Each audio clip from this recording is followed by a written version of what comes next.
혼자 계신 독거노인 이야기만 나옵니다. 언론과 드라마는 끊임없이 혼자 사는 노년은 불쌍하고 외로운 존재라는 이미지를 만들어냅니다.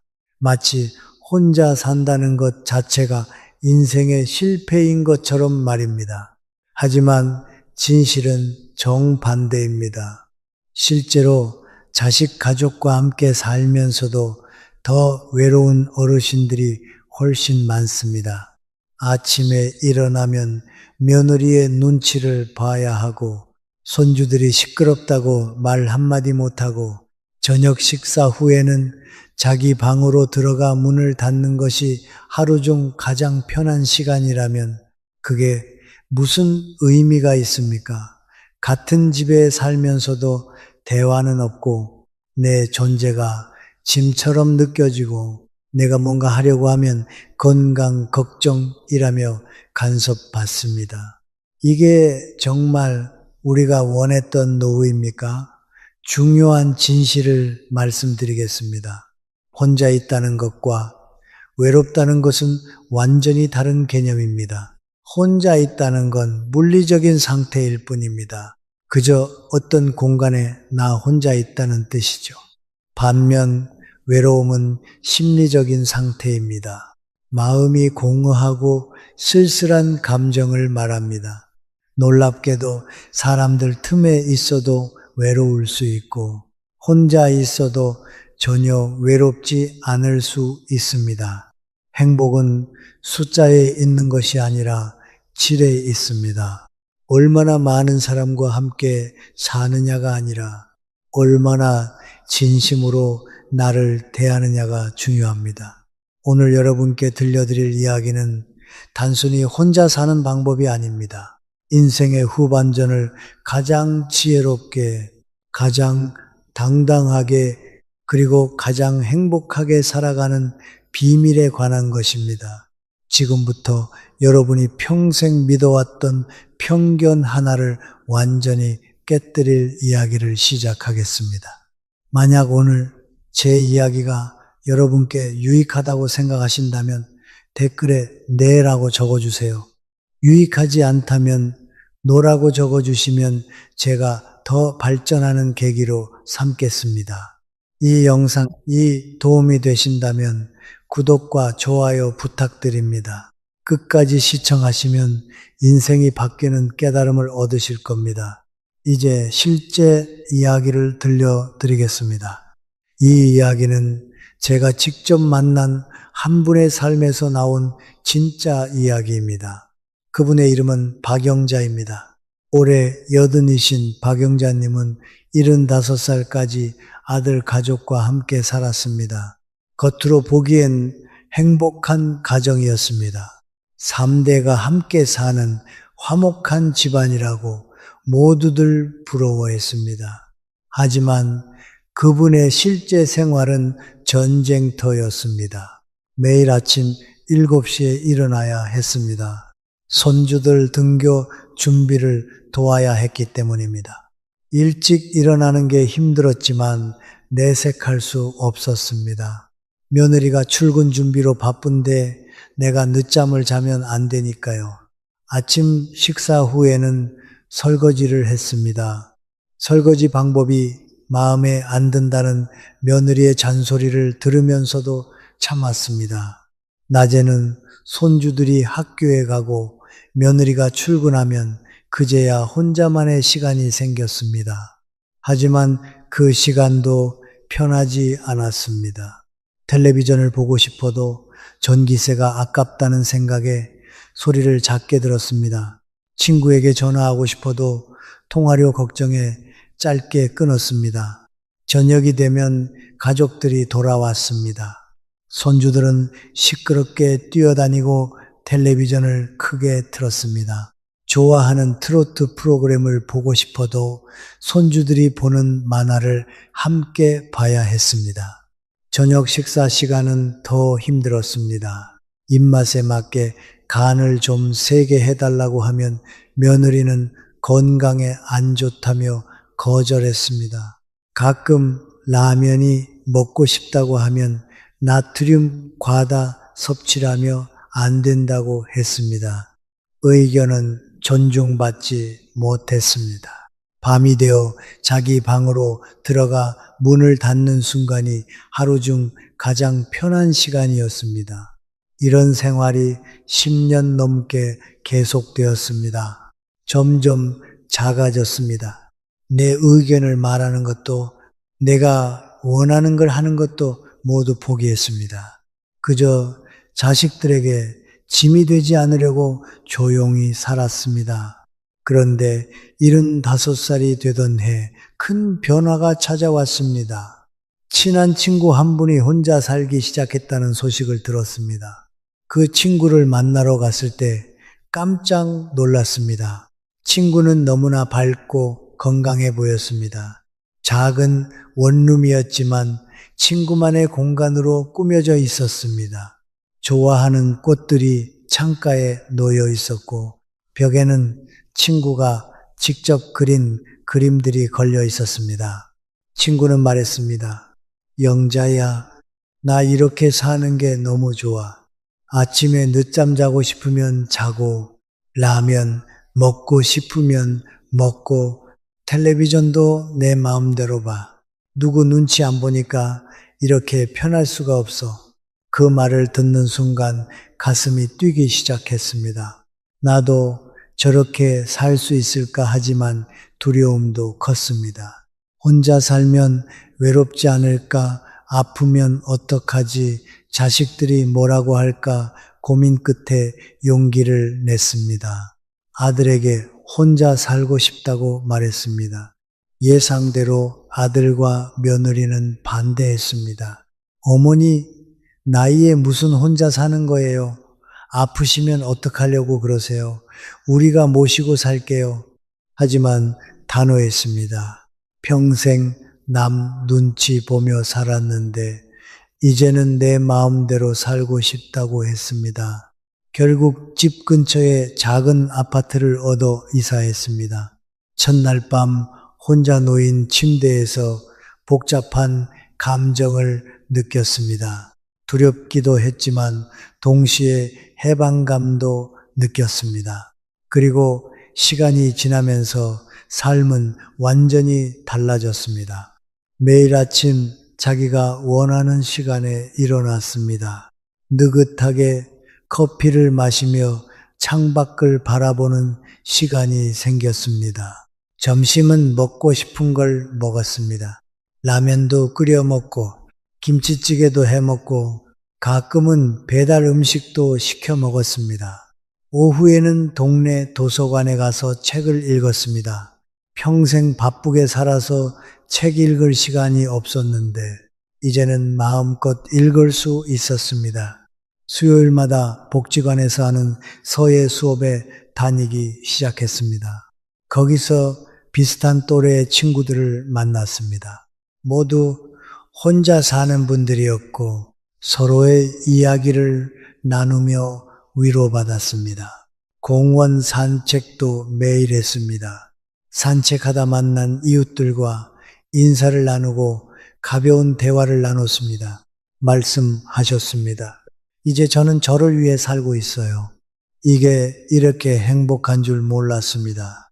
혼자 산 지 7년이 지난 지금 그분은 그 어느 때보다 건강하고 행복합니다.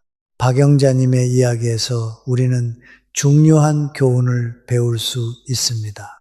진짜 자유는 물리적 공간이 아니라 심리적 독립에서 온다는 것입니다. 할머니는 아들 가족과 함께 큰 집에 살았지만 마음은 감옥에 갇혀 있었습니다.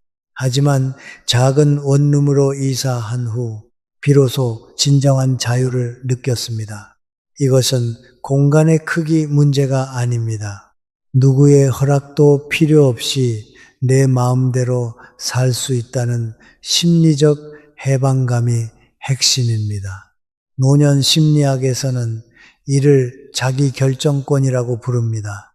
내 삶의 작은 것 하나하나를 스스로 결정할 수 있을 때 우리는 행복을 느낍니다. 아침 몇 시에 일어날지, 무엇을 먹을지, 어떻게 시간을 보낼지를 스스로 정하는 것, 이런 작은 선택들이 모여서 삶의 만족도를 결정합니다. 반대로 다른 사람의 통제 아래 살게 되면 무력감을 느끼게 됩니다. 심리학자들은 이를 학습된 무기력이라고 부릅니다. 아무리 노력해도 내 삶을 바꿀 수 없다고 느끼면 우울증에 빠지기 쉽습니다. 많은 어르신들이 가족과 함께 살면서도 우울한 이유가 바로 이것입니다. 내 의견은 존중받지 못하고 내 선택은 무시당하고 나는 그저 돌봄의 대상일 뿐입니다. 철학자들도 오래전부터 고독의 의미를 탐구해 왔습니다. 독일 철학자 쇼펜하우어는 이렇게 말했습니다. 혼자 있을 수 있는 능력은 행복의 전제 조건이다. 진정한 내면의 풍요로움은 고독 속에서만 발견할 수 있다는 뜻입니다. 프랑스 철학자 몽테뉴도 비슷한 말을 했습니다. 우리는 우리 자신과 함께 있는 법을 배워야 한다. 다른 사람들과의 관계도 중요하지만 나 자신과의 관계는 더욱 중요합니다. 나를 사랑하고 나와 편안하게 있을 수 있을 때 비로소 진정한 평화를 느낍니다. 심리학에서는 혼자 있음과 외로움을 명확하게 구분합니다. 혼자 있음은 물리적 상태이고 외로움은 감정 상태입니다. 혼자 있어도 외롭지 않을 수 있고 사람들 속에 있어도 외로울 수 있습니다. 중요한 건 관계의 양이 아니라 질입니다. 의미 있는 관계, 한두 개가 피상적인 관계, 수십 개보다 훨씬 가치 있습니다. 박영자 할머니는 혼자 살면서 오히려 더 많은 친구를 사귀었습니다. 서예, 수업에서 만난 친구들, 공원에서 만난 이웃들과 진심 어린 대화를 나눴습니다. 반면 아들 가족과 함께 살 때는 같은 집에 살면서도 진정한 대화가 없었습니다. 현대 사회에서 혼자 사는 노년이 증가하는 것은 우연이 아닙니다. 과거에는 경제적 이유로 3대가 함께 살 수밖에 없었습니다. 하지만 이제는 국민연금과 기초연금으로 경제적 독립이 가능해졌습니다. 또한 평균 수명이 늘어나면서 노년기가 길어졌습니다. 예순에 은퇴해도 80, 90까지 산다면 20년에서 30년이 남습니다. 이 긴 시간을 어떻게 보낼 것인가는 매우 중요한 문제입니다. 자식들에게 의존하며 눈치 보며 살 것인가 아니면 독립적으로 내 삶을 살 것인가. 이것은 단순한 주거 형태의 문제가 아니라 삶의 태도에 관한 문제입니다. 사회학자들은 이를 활동적 노화라고 부릅니다. 단순히 오래 사는 것이 아니라 건강하고 활기차게 사는 것이 중요합니다. 그리고 그러기 위해서는 자율성과 독립성이 필수적입니다. 박영자 할머니의 이야기는 특별한 사례가 아닙니다. 수많은 어르신들이 비슷한 경험을 하고 계십니다. 혼자 살기로 결심한 후 오히려 더 건강해지고 행복해진 분들이 많습니다. 이것은 우리 모두가 직면할 수 있는 보편적 주제입니다. 지금 가족과 함께 살고 계신 분들도 이미 혼자 사시는 분들도 앞으로 혼자 살게 될 분들도 모두 이 문제를 고민해야 합니다. 중요한 건 두려움을 극복하는 것입니다. 혼자 산다고 해서 세상과 단절되는 것이 아닙니다. 오히려 더 적극적으로 세상과 연결될 수 있습니다. 선택적으로 관계를 맺고 의미 있는 활동을 하고 나를 위한 시간을 갖는 것, 이것이 바로 현명한 노년의 모습입니다. 그렇다면 구체적으로 어떻게 해야 할까요? 혼자서도 행복하게 살다가 평화롭게 눈을 감으려면 무엇을 준비해야 할까요? 지금부터 7가지 구체적인 방법을 말씀드리겠습니다. 이것은 단순한 이론이 아니라 실제로 많은 어르신들이 실천하고 있는 검증된 방법입니다. 하나씩 차근차근 따라 하시면 여러분의 노년도 박영자 할머니처럼 행복해질 수 있습니다. 준비되셨습니까? 그럼 시작하겠습니다. 첫 번째, 매일 아침 감사 일기를 쓰세요. 작은 습관 하나가 인생을 바꿉니다. 아침에 눈을 뜨면 침대에서 일어나기 전에 잠시 멈춰 서세요. 그리고 오늘 하루를 시작할 수 있다는 것에 감사하세요. 노트를 펴고 오늘 감사한 일 3가지를 적으세요. 건강하게 잠에서 깼다는 것, 창밖에 햇살이 비친다는 것, 오늘 만날 친구가 있다는 것, 어제 맛있게 먹은 저녁 식사, 이웃이 건넨 따뜻한 인사, 잘 자란 화분에 꽃 한 송이, 아주 작은 것도 좋습니다. 처음에는 뭘 써야 할지 막막할 수 있습니다. 하지만 매일 하다 보면 감사할 거리가 보이기 시작합니다. 이것은 단순한 긍정 마인드가 아닙니다. 과학적으로 증명된 효과입니다. 감사하는 마음은 뇌의 구조를 바꿉니다. 뇌과학자들의 연구에 따르면 감사 일기를 쓰는 사람은 그렇지 않은 사람보다 행복 호르몬인 세로토닌 분비가 증가한다고 합니다. 긍정적인 것에 집중하는 습관이 생기면 삶이 달라 보입니다. 같은 하루를 살아도 불평하며 사는 사람과 감사하며 사는 사람의 행복은 천지 차이입니다. 한 달만 꾸준히 해보세요.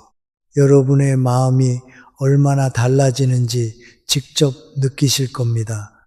두 번째, 규칙적인 신체 활동으로 건강을 지키세요. 혼자 산다는 것은 자유이지만 동시에 책임입니다. 아무도 여러분을 챙겨주지 않기 때문에 스스로 건강을 관리해야 합니다. 건강을 잃으면 자유도 행복도 모두 잃게 됩니다. 매일 아침 30분씩 걷기만 해도 충분합니다. 공원을 산책하고 계단을 오르고 가벼운 스트레칭을 하세요. 걷기는 가장 완벽한 운동입니다. 무릎에 부담도 적고 특별한 장비도 필요 없으며 언제 어디서나 할 수 있습니다. 아침 산책은 특히 좋습니다. 신선한 공기를 마시며 걷다 보면 머리도 맑아지고 기분도 좋아집니다. 운동은 단순히 몸을 건강하게 만드는 것 이상의 효과가 있습니다. 우울증을 예방하고 수면의 질을 높이고 식욕을 덮고 면역력을 키웁니다. 또한 뼈를 튼튼하게 하고 신장 건강을 지키며 당뇨병을 예방합니다. 그리고 걸어 다니다 보면 자연스럽게 이웃을 만나게 됩니다. 공원에서 다른 분들과 이야기를 나누기도 하고 같이 걷는 친구가 생기기도 합니다. 이것이 바로 자연스러운 사회 활동입니다. 집에서도 간단한 운동을 하세요. 텔레비전을 보면서 스트레칭을 하고 의자를 잡고 스쿼트를 하세요. 채널에 시니어를 위한 운동 영상이 많습니다. 하루 10분만 투자해도 몸이 달라집니다. 식사도 중요합니다. 혼자 살면 귀찮아서 대충 먹기 쉽지만 제대로 된 식사가 건강의 기본입니다.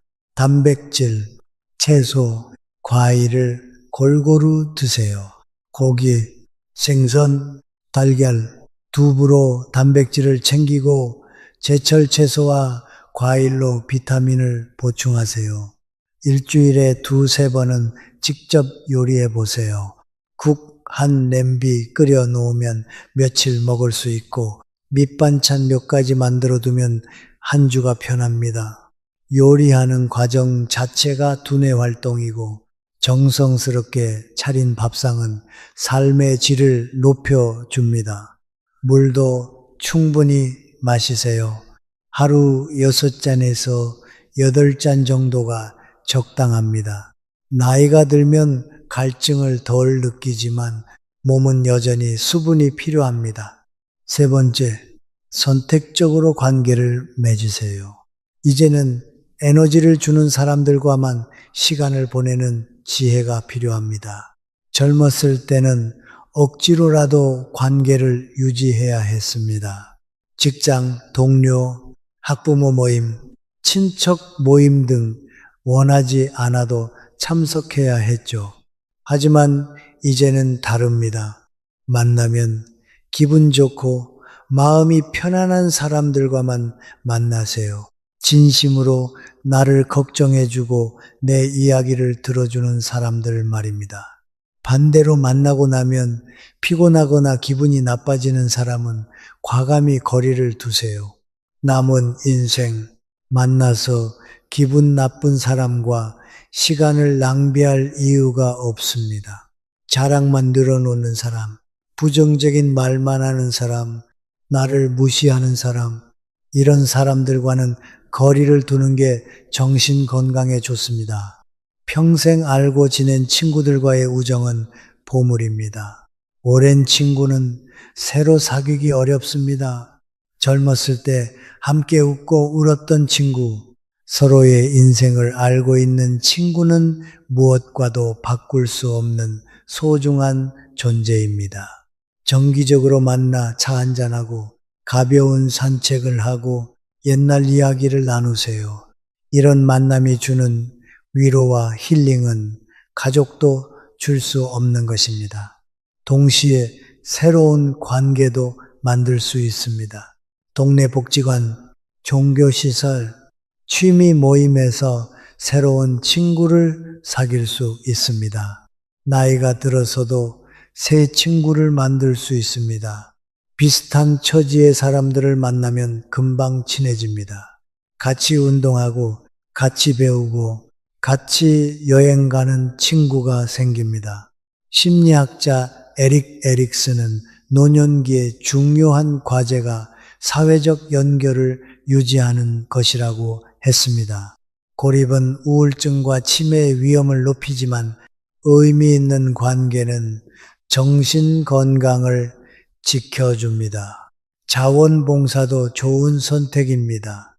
초등학교 등굣길 안전지도를 돕거나 환경 정화 활동을 하거나 복지관에서 재능 기부를 하세요. 남을 돕는 일은 자신에게도 큰 보람을 줍니다. 내가 아직 쓸모 있는 사람이구나 라는 느낌, 그게 자존감을 높여줍니다. 네 번째, 새로운 배움을 시작하세요. 나이가 많아서 시작하기에 너무 늦었다는 생각은 버리십시오. 80살에 피아노를 시작한 분도 있고 70살에 그림을 시작한 분도 있습니다. 65살에 대학에 입학한 분도 계십니다. 중요한 건 잘하는 게 아니라 즐기는 것입니다. 배움은 나이와 상관없습니다. 오히려 노년이 배우기 좋은 시기입니다. 시간도 충분하고 경제적 부담도 적으며 평가받을 일도 없습니다. 그저 순수하게 배우는 즐거움을 느낄 수 있습니다. 복지관이나 문화센터에서 다양한 강좌가 열립니다. 서예, 그림, 노래, 춤, 악기, 외국어, 컴퓨터 등 선택지가 많습니다. 관심 있는 것 하나를 골라 시작해 보세요. 배움은 두뇌를 활성화시키고 치매를 예방합니다. 새로운 것을 배우면 뇌에 새로운 신경회로가 만들어집니다. 이것이 뇌를 젊게 유지하는 비결입니다. 또한 배우는 과정에서 같은 취미를 가진 사람들을 만나게 됩니다. 수업 시간에 함께 배우고 쉬는 시간에 수다를 떨고 수업이 끝나고 함께 차를 마십니다. 이렇게 자연스럽게 친구가 생깁니다. 독서도 훌륭한 선택입니다. 책은 가장 저렴하고 효과적인 배움의 도구입니다. 도서관에 가면 무료로 책을 빌릴 수 있습니다. 노년이야말로 독서하기 좋은 시기입니다. 시간도 충분하고 인생 경험이 있어서 책의 내용을 더 깊이 이해할 수 있습니다. 젊었을 때는 이해하지 못했던 소설 속 인물의 심리가 이제는 보입니다. 철학책도 예전보다 훨씬 잘 읽힙니다. 프랑스 철학자 사르트르는 말했습니다.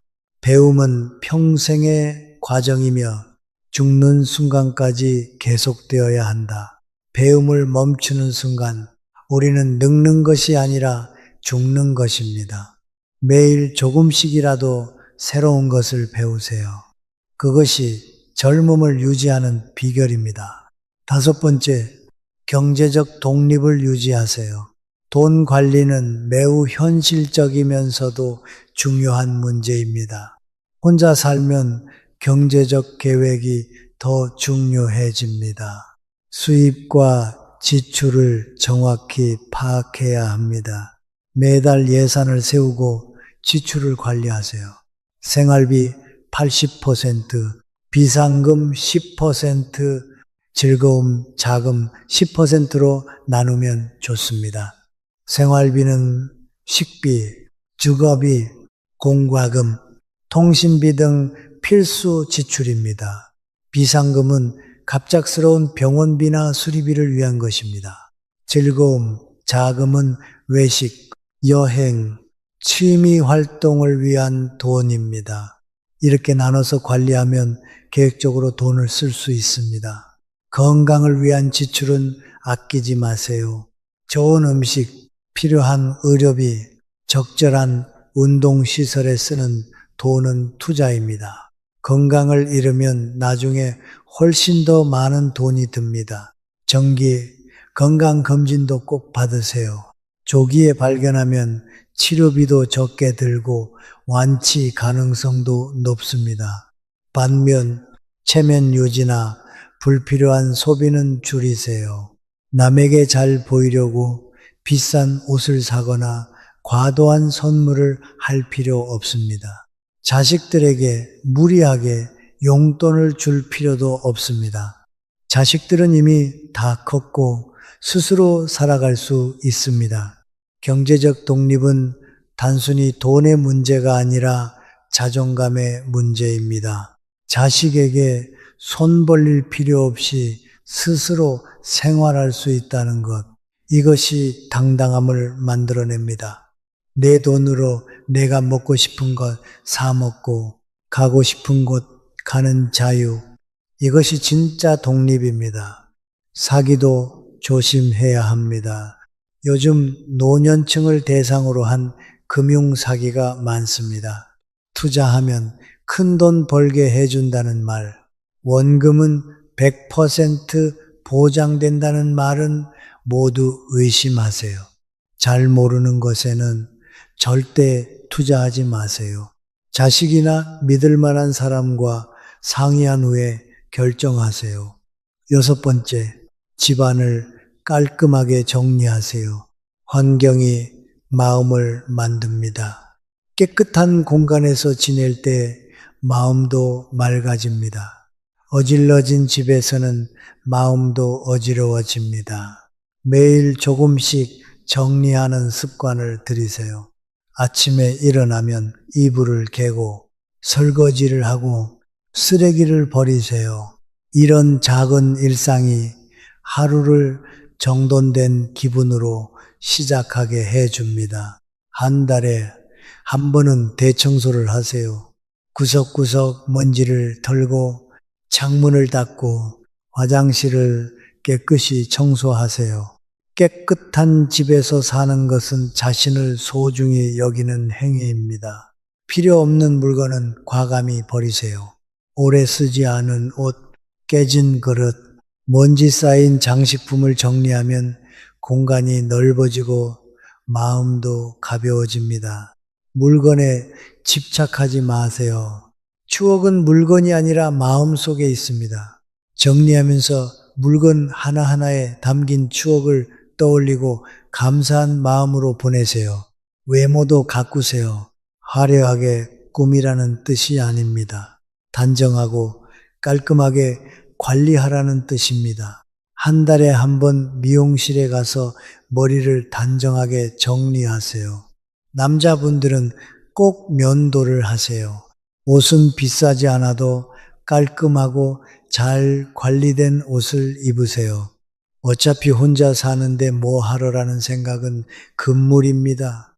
자신을 가꾸는 것은 자존감을 높이는 가장 강력한 방법입니다.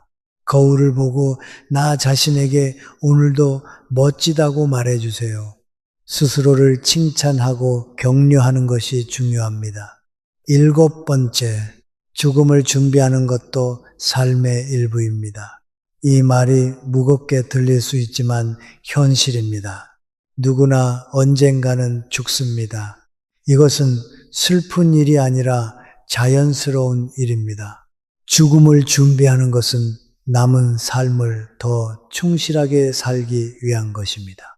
중요한 서류를 정리해 두세요. 재산 목록, 통장 정보, 비밀번호, 보험 증서를 한 곳에 모아두세요. 유언장도 작성하세요. 법적 효력이 있는 유언장을 만들면 자식들 간의 갈등을 예방할 수 있습니다.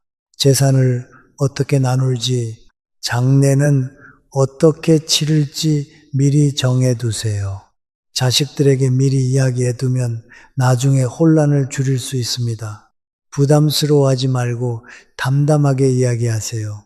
이것은 책임있는 어른의 자세입니다. 응급 연락망도 구축하세요. 복용 중인 약 목록, 지병, 알레르기, 응급 연락처를 적어서 현관이나 냉장고에 붙여두세요. 갑자기 쓰러졌을 때 이웃이나 구급대원이 빠르게 도움을 줄 수 있습니다. 휴대폰에도 긴급 연락처를 등록해 두세요. 이웃과도 친하게 지내세요. 같은 아파트나 동네에 사는 이웃 중 한두 명은 가까이 지내는 게 좋습니다. 며칠 동안 모습이 안 보이면 걱정해 줄 사람이 필요합니다. 지자체 돌봄 서비스도 활용하세요. 생활 관리사가 정기적으로 방문해서 안부를 확인하고 필요한 도움을 줍니다. 무료이거나 아주 적은 비용으로 이용할 수 있습니다. 고대 로마 철학자 세네카는 말했습니다. 죽음을 생각하는 것은 자유를 생각하는 것이다. 죽음을 준비하는 사람은 더 이상 두려워하지 않으며 더 충만하게 산다. 죽음을 받아들일 때 비로소 진정으로 살 수 있습니다. 매일매일을 소중하게 여기고 후회 없이 살게 됩니다. 여러분, 이 7가지 방법은 모두 작은 행동에서 시작됩니다. 감사 일기 한 줄, 산책 30분, 친구에게 전화 한 통, 새로운 취미 하나, 예산 관리 노트 한 장, 집안 정리 10분, 응급 연락처 메모 하나, 이런 작은 실천들이 모여서 큰 변화를 만듭니다. 중요한 건 완벽하게 하는 게 아니라 꾸준히 하는 것입니다. 하루 이틀 못했다고 포기하지 마세요. 다시 시작하면 됩니다. 중요한 건 오늘 당장 시작하는 것입니다. 내일부터가 아니라 오늘부터입니다. 지금 이 순간부터입니다. 혼자라는 것은 외로움이 아니라 온전한 나 자신과 만나는 축복입니다. 평생 누군가를 위해 살았다면 이제는 나를 위해 살 때입니다. 나이 드는 것은 끝이 아니라 더 깊어지는 것입니다. 인생의 진리를 깨닫고 불필요한 것들을 내려놓고 본질만 남기는 과정입니다. 혼자 있음은 버림받음이 아니라 스스로를 선택하는 용기입니다. 당당하게 내 삶을 살아가겠다는 결단입니다. 여러분의 선택이 옳았습니다. 그리고 여러분은 충분히 행복할 자격이 있습니다. 나이가 들었다고 해서 행복을 포기할 이유는 없습니다. 오히려 지금이야말로 진정한 행복을 누릴 수 있는 시간입니다. 오늘 말씀드린 7가지 방법 중에서 여러분은 몇 가지를 실행하실 건가요? 댓글로 번호를 적어주세요. 하나만 선택하셔도 좋고 여러 개를 선택하셔도 좋습니다. 여러분의 참여가 제 글을 더 유익하게 만들고 저에게 큰 힘이 됩니다. 여러분의 이야기를 듣고 싶습니다.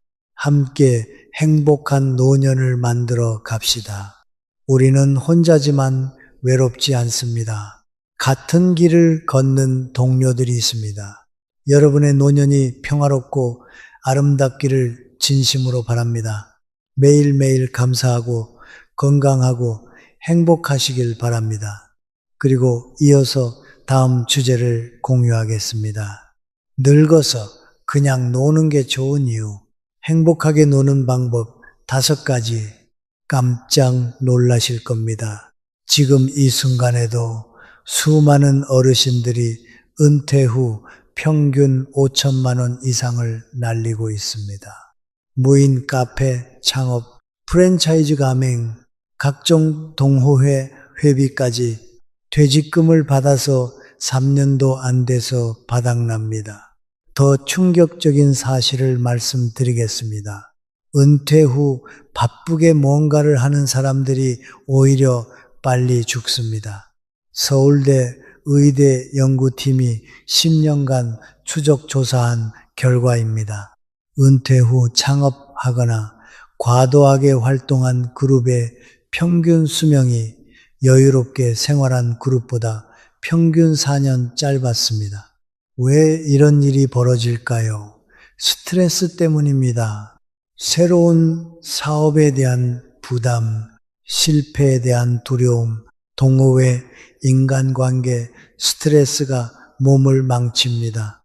혹시 여러분도 지금 이런 생각을 하고 계신가요? 은퇴했는데 그냥 집에만 있으면 안 될 것 같다. 뭐라도 해야 할 것 같다. 친구들은 다 바쁘게 사는데 나만 놀면 게으른 사람 같다. 자식들이 나를 한심하게 볼 것 같다. 만약 이런 생각을 하고 계시다면 당장 멈추십시오. 그 생각이 여러분의 건강과 재산을 모두 앗아갈 것입니다. 실제 사례를 말씀드리겠습니다. 부산에 사는 68세 어르신은 은퇴 후 불안감에 무인 카페를 열었습니다. 7천만 원을 투자했지만 6개월 만에 문을 닫았습니다. 대구에 사는 65세 어르신은 골프, 등산, 봉사 동호회 5개를 동시에 다녔습니다. 1년에 회비만 600만 원, 식사비까지 합치면 1,000만 원이 넘게 나갔습니다. 2년 후 통장은 텅 비었고 몸은 완전히 망가졌습니다. 인천에 사는 73 어르신은 친구 따라 주식 투자를 시작했습니다. 매일 아침 증권사에 가서 하루 종일 모니터만 보다가 2년 만에 3천만 원을 날렸습니다. 이분들의 공통점이 뭔지 아십니까? 모두 그냥 놀면 안 될 것 같다는 불안감 때문에 시작했다는 것입니다. 결과는 어땠습니까? 돈도 잃고 건강도 잃고 마음의 평화도 잃었습니다. 통계청 자료를 보면 더 충격적입니다. 은퇴 후 5년 이내 창업자의 85%가 실패합니다. 평균 손실액은 4,500만 원입니다. 퇴직금의 절반 이상을 날리는 겁니다. 왜 이런 일이 계속 반복될까요? 우리 사회가 은퇴자들에게 계속 불안감을 심어주기 때문입니다. 가만히 있으면 빨리 늙는다. 뭐라도 해야 건강하다. 노후에도 생산적이어야 한다. 이런 말들이 끊임없이 쏟아집니다. 하지만 이것은 거짓말입니다. 서울대 의대 연구팀이 분명하게 밝혔습니다. 65 이후에는 스트레스를 줄이는 것만으로도 치매 발생률이 40% 낮아진다고, 억지로 일을 만들어서 스트레스를 받는 것보다 마음 편히 쉬는 것이 훨씬 건강에 좋다고 말입니다. 더 놀라운 사실이 있습니다. 젊은 세대들이 가장 부러워하는 것이 무엇인지 아십니까? 바로 여러분이 가진 시간입니다. 이 30대는 아침부터 밤까지 일에 치이고 40, 50대는 육아와 노부모 부양으로 정신이 없습니다. 그들은 단 하루라도 아무것도 안 하고 쉬고 싶어 합니다. 그런데 정작 시간이 있는 여러분은 불안해하며 시간을 낭비하고 있습니다. 오늘 이 영상에서는 충격적인 진실을 말씀드리겠습니다. 노년에는 그냥 노는 것이 가장 현명한 선택이며 억지로 무언가를 하는 것이 오히려 수명을 단축시킵니다. 그리고 혼자서도 행복하게 노는 구체적인 방법 5가지를 알려드리겠습니다. 지금부터 들려드릴 이야기는 실제로 있었던 일입니다.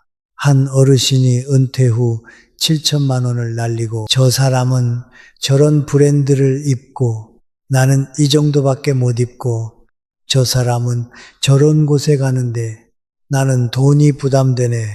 취미가 즐거움이 아니라 비교와 경쟁이 되어버린 겁니다. 더 큰 문제는 따로 있습니다. 건강입니다. 골프를 치러 가려면 새벽같이 일어나 먼 곳까지 가야 합니다. 라운딩 한번 하고 나면 이틀은 몸을 추슬러야 합니다. 허리도 아프고 무릎도 시큰거립니다. 그런데도 끊지 못합니다. 이미 너무 많은 돈을 투자했으니까요. 회원권도 샀고 장비도 샀으니 이제 와서 그만둘 수도 없습니다. 결국 즐기려고 시작한 취미가 의무가 되어버립니다. 어느 날 한 60대 남성이 이런 말을 했습니다. 골프장 가는 아침마다 한숨이 나와요. 재미없는데 안 가자니 아까워서 억지로 가게 돼요. 이게 정말 내가 원했던 노후일까 싶어요. 이 말에 얼마나 많은 분들이 공감하실지 모릅니다. 문제는 돈만이 아닙니다. 시간도 문제입니다. 비싼 취미는 시간을 많이 잡아먹습니다. 골프 한 번 가면 하루가 다 갑니다. 자전거 동호회 모임에 가면 반나절이 갑니다. 그렇게 시간을 쓰고 나면 정작 중요한 것들을 놓치게 됩니다. 배우자와의 대화, 손주와의 시간, 나 자신을 돌보는 시간, 이런 것들은 자꾸 뒤로 밀립니다. 그러다 어느 날 문득 깨닫습니다. 내가 지금 뭐 하고 있는 거지? 남들에게 보여주려고 이렇게 사는 건가? 이 깨달음이 오는 순간 모든 게 달라집니다. 요즘 60, 70대들은 용기 있게 선택합니다. 비싼 취미를 과감히 내려놓는 겁니다. 회원권을 팔고 장비를 정리하고 모임에서 나옵니다. 처음엔 허전합니다. 그동안 내 정체성이었던 것들을 버리는 거니까요. 하지만 곧 알게 됩니다. 진짜 자유는 내려놓을 때 온다는 걸요. 그리고 그들은 발견합니다. 돈 한 푼 안 들이고도 행복할 수 있는 방법을요. 바로 걷기입니다. 단순하고 평범해 보이지만 이것이야말로 인생을 바꾸는 마법입니다. 걷기는 돈이 들지 않습니다. 시간을 많이 빼앗지 않습니다. 누구와도 비교할 필요가 없습니다. 그저 나 자신과만 마주하면 됩니다. 이 단순함이 오히려 강력합니다. 복잡했던 마음이 단순해지고 무거웠던 몸이 가벼워집니다. 허세로 가득했던 삶이 진심으로 채워집니다. 지금 이 순간에도 수많은 60, 70대들이 선택하고 있습니다. 보이는 행복 대신 느끼는 평안을, 비싼 취미 대신 값진 건강을, 남의 시선 대신 내 마음을. 오늘 이 영상에서 그 이야기를 들려드리겠습니다. 당신의 노후를 완전히 바꿔놓을 단 하나의 취미, 끝까지 보시면 이렇게 느끼실 겁니다. 그래, 내가 찾던 게 바로 이거였어. 오늘 제 이야기가 유익하다고 생각하시면 댓글에 네라고 적어주시고, 유익하지 않다면 노라고 적어주세요. 여러분의 솔직한 의견이 제가 더 발전하는 힘이 됩니다. 구독과 좋아요 부탁드립니다. 끝까지 시청하시면 인생이 바뀌는 비결을 얻으실 겁니다. 허세형 취미의 몰락. 보이려는 순간 행복은 멀어진다. 퇴직 후의 삶을 떠올릴 때 많은 사람들이 이렇게 말합니다. 이제는 여유롭게 내가 좋아하는 걸 하며 살 거야. 그 말 속엔 설렘도 있지만 동시에 남들 눈에 멋지게 보이고 싶은 욕심이 숨어 있습니다. 그 욕심이 처음엔 나를 움직이게 합니다. 그래서 자전거를 사고 골프를 배우고 테니스 라켓을 듭니다. 그런데 어느 순간부터 취미가 즐거움이 아니라 비교와 경쟁의 뜸으로 바뀌어 버립니다. 저 사람은 저 브랜드 자전거네, 이번엔 무슨 골프장 갔다 왔다더라. 그 모임은 회원권이 얼만데 나는 그건 좀 부담스러워.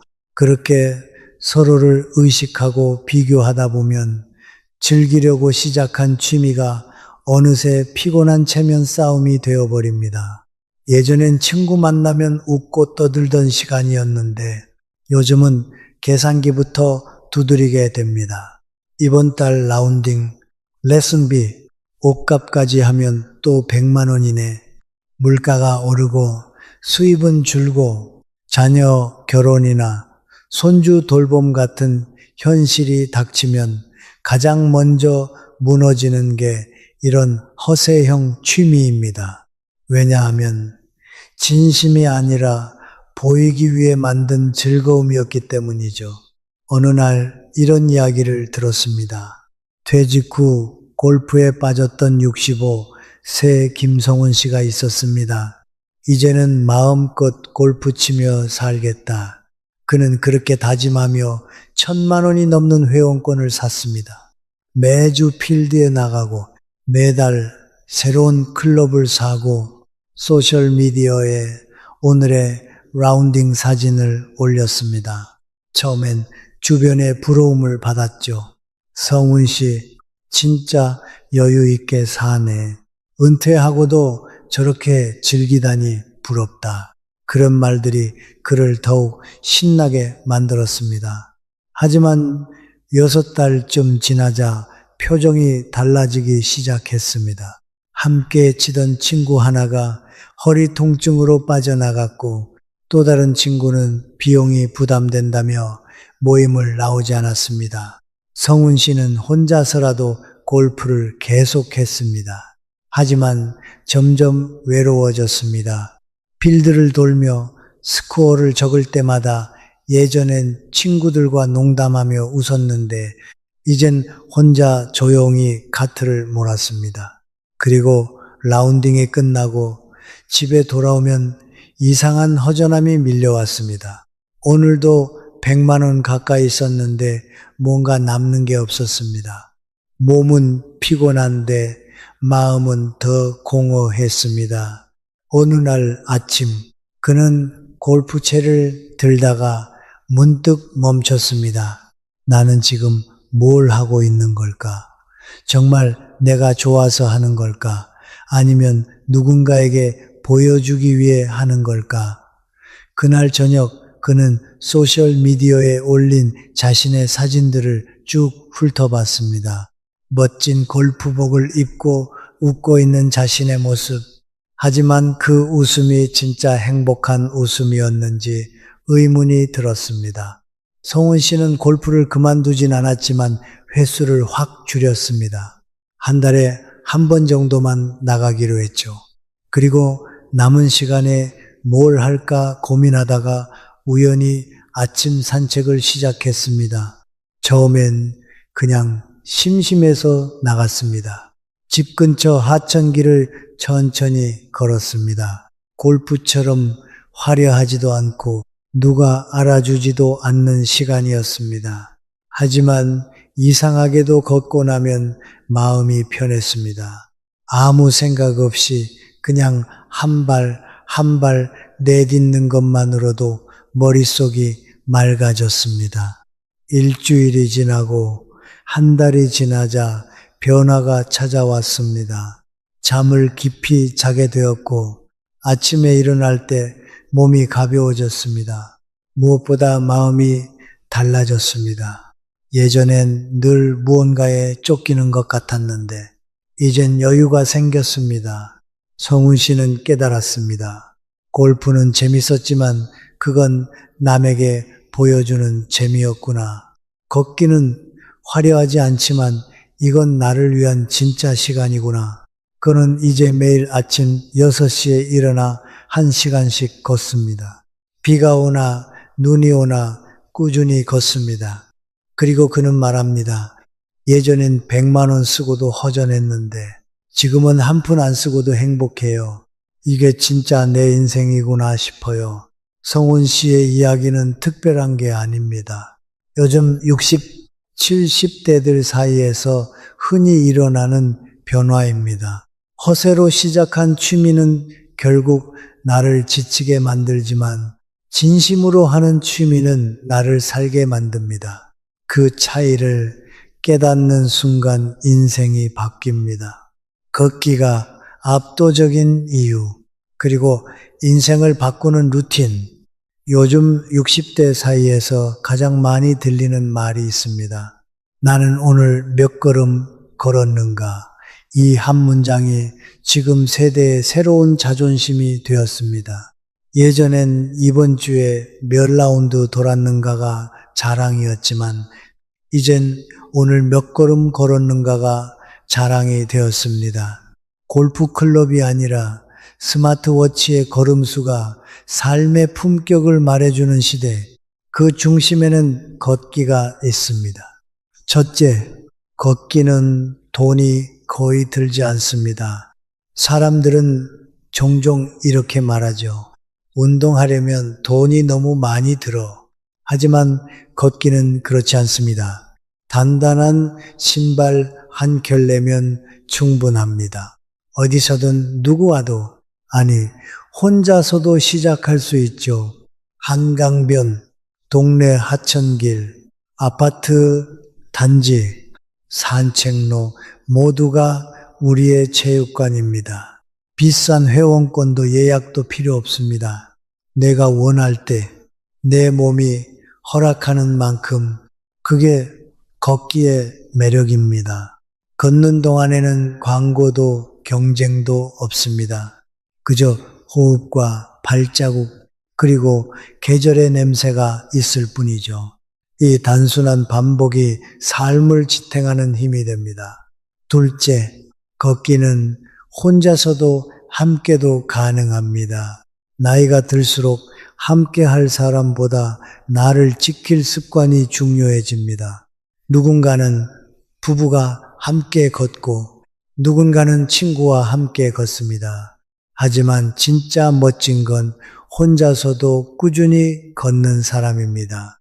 퇴직 후 처음엔 허전하고 외롭고 오늘 하루를 어떻게 보내야 하나 막막할 때가 있지요. 그때 집 밖으로 나가 단 10분이라도 걸어보세요. 몸이 조금씩 깨어나고 마음이 따라 움직입니다. 그 10분이 하루의 방향을 바꿉니다. 걷기는 혼자의 시간을 두려워하지 않게 만듭니다. 혼자 걸으면서 생각을 정리하고 혼자 걸으면서 지난 날을 돌아보게 되죠. 그리고 어느 순간 깨닫게 됩니다. 아유, 나 혼자서도 괜찮구나. 셋째, 걷기는 눈에 보이는 변화를 줍니다. 나이가 들면 몸이 무거워진다는 말을 자주 합니다. 하지만 대부분은 움직이지 않아서 생기는 무거움입니다. 걷기를 시작하면 일주일 만에 느낄 수 있습니다. 잠이 깊어지고 혈압이 안정되고 식사 후 더부룩함이 사라집니다. 무엇보다 기분이 달라집니다. 걸음을 시작한 사람들은 한결같이 이렇게 말합니다. 이상하게 걷고 나면 마음이 편해져요. 그건 단순한 기분 탓이 아닙니다. 걷기만 해도 뇌에서 행복 호르몬인 세로토닌이 분비됩니다. 불안이 줄고 집중력이 높아지죠. 심장과 폐, 혈관이 동시에 운동하니 몸 전체가 살아있음을 느끼게 됩니다.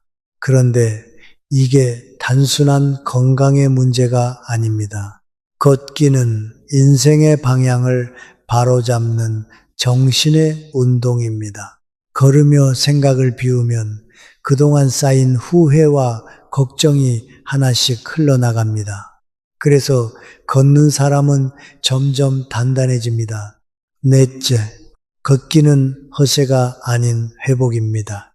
예전엔 나 운동한다가 자랑이었다면 이제는 나 꾸준히 걷는다가 자부심입니다. 누가 봐주지 않아도, 누가 박수치지 않아도 스스로의 발로 세상을 걸어가는 것, 그게 진짜 품격입니다. 걷기는 허세가 아니라 회복입니다. 몸을 회복시키고 생각을 회복시키고 무너졌던 자존감을 회복시킵니다.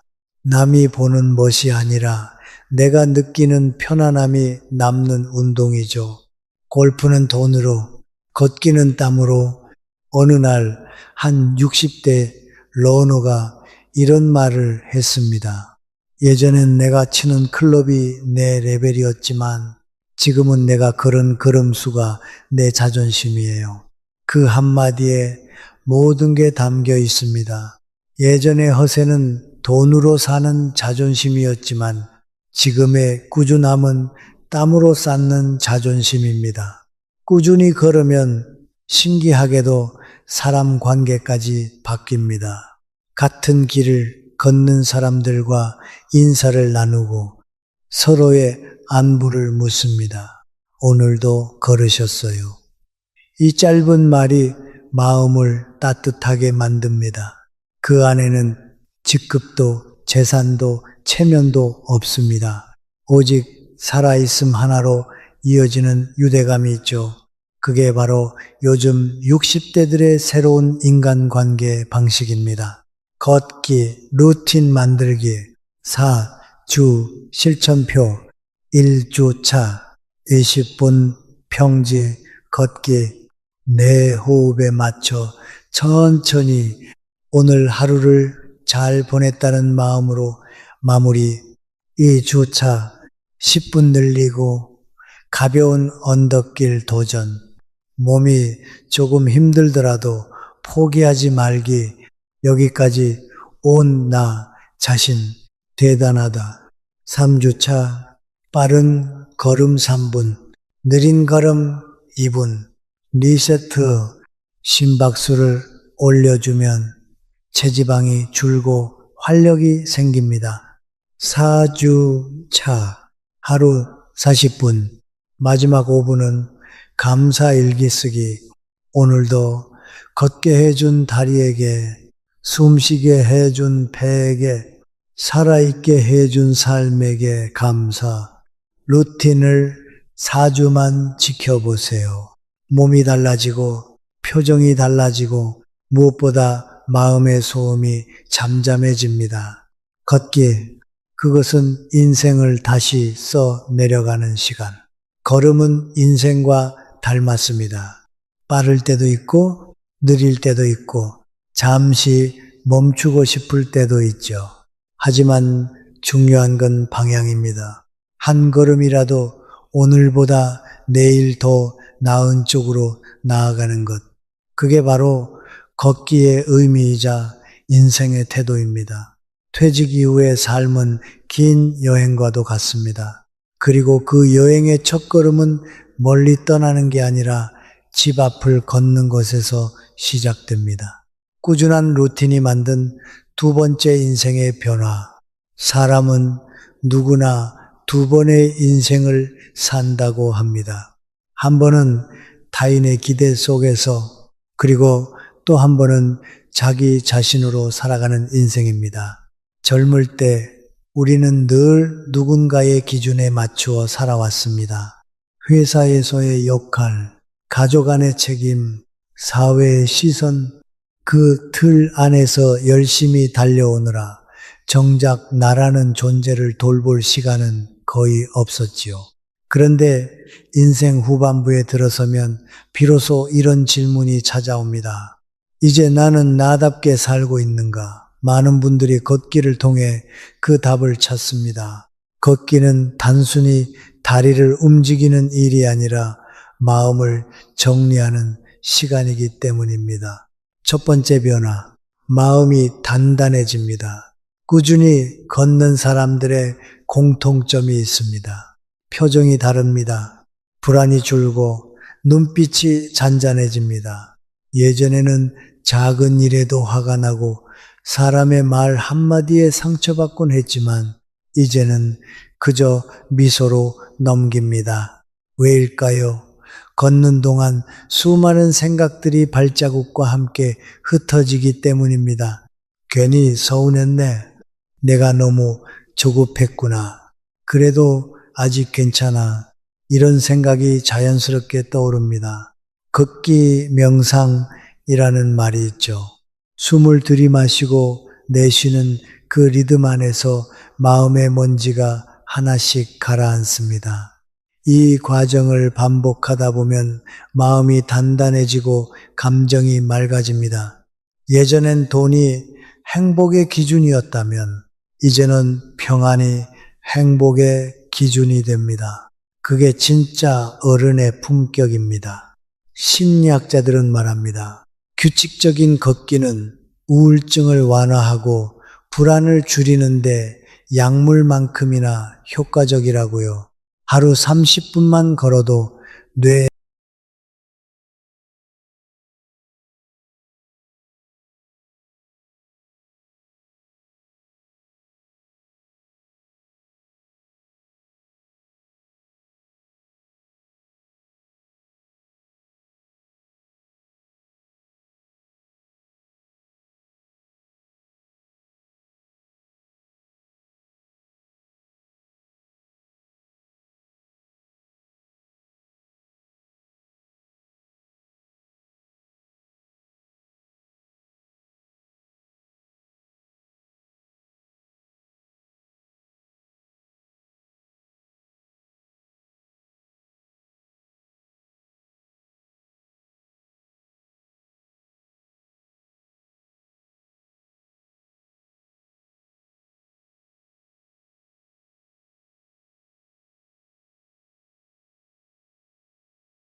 It hurt good, more than I can say. But maybe love isn't holding on. Maybe it's knowing when to walk away.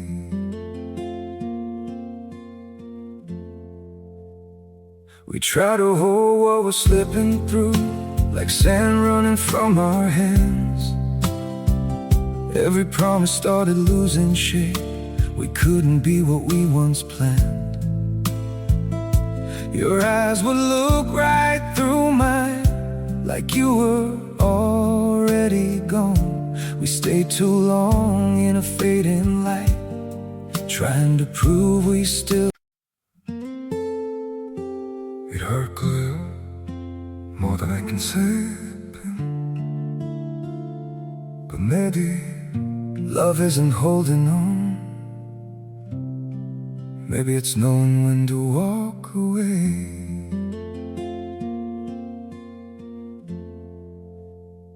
We try to hold what we're slipping through, like sand running from our hands. Every promise started losing shape. We couldn't be what we once planned. Your eyes would look right through mine, like you were already gone. We stayed too long in a fading light, trying to prove we still. It hurt good, more than I can say. But maybe love isn't holding on. Maybe it's knowing when to walk away.